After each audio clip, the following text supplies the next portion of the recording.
listening to those country sounds. I grew up in South Alabama. My mom and dad split up when I was 2, so I spent a lot of time riding back and forth between Montgomery, Alabama and South Alabama. My dad used to, while we were riding in the truck, just listen to the good old country music. He bought me a guitar when I was 9, told me I'd put it down in a week, and here I am 13 years later, still picking. We took a trip when I was 4 to the Grand Ole Opry. I got to see Tanya Tucker, a couple other big names, and I looked up at him and I was like, this is what I want to do with my life. And he gave his life for all that's right.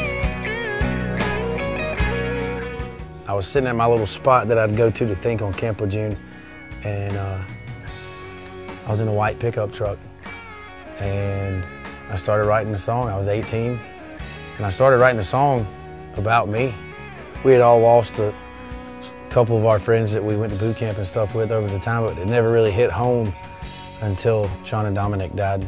The words would like resonate in my head and make me think about the sacrifice they made so that I could come home and do the things that I do and that everybody can do. I never thought it would impact people like it has. Sacrifices, the decisions that he makes, it's the life he saves, the one he has to take. I was in 7th grade when 9/11 happened. I remember riding to school the next day, telling my mom I wanted to go, I wanted to sign up then. Of course, I was too young.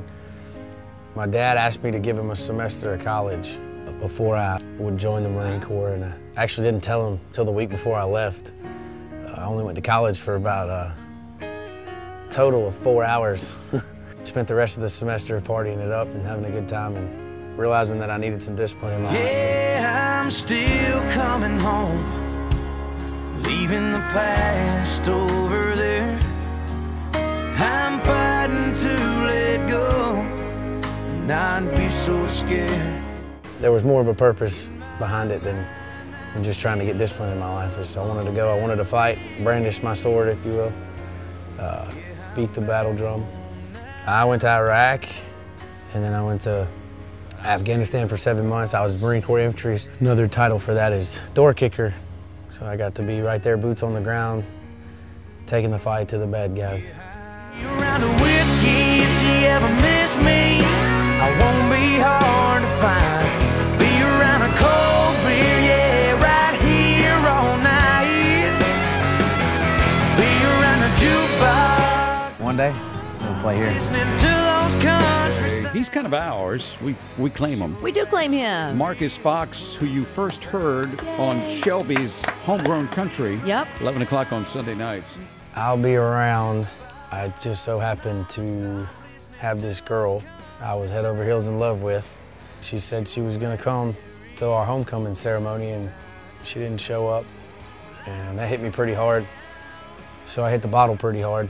That was kind of how it came to be. 22 miles from hell, you can't think about the other side. Oh, that hill you gotta climb. Do anything you can just to get. I got a call from my dad.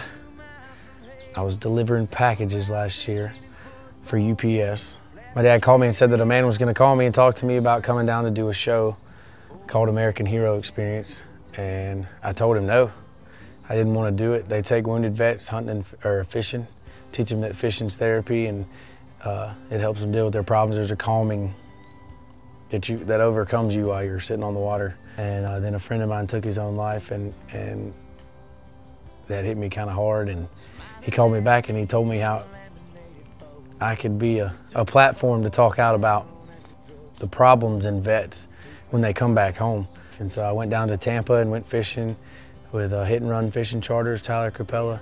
Caught some awesome fish and got to meet Rich and come up here and record Sacrifices and play on stage with some really big songwriters. I broke my Gibson guitar shortly before I came up there. The CEO of Gibson had a Les Paul there for me. He told me he appreciated my service and was there to help me. Part of